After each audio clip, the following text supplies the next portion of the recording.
Imagine streaming your favorite game to TikTok with your webcam, mic, alerts, and chat all in one screen. And it looks like a professional broadcast.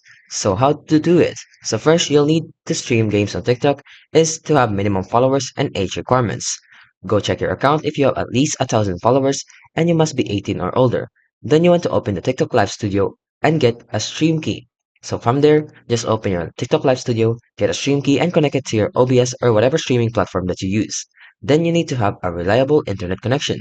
So smooth streaming depends on a stable and strong connection. Ideally, a wired setup, lag or drop frames can hurt the viewing experience. Then you want to have some basic streaming equipment like a microphone and a good PC or a decent webcam as well. So now how to stream games on TikTok. First, you need to check and install Setup OBS Studio if you don't have it, or just use a different streaming platform.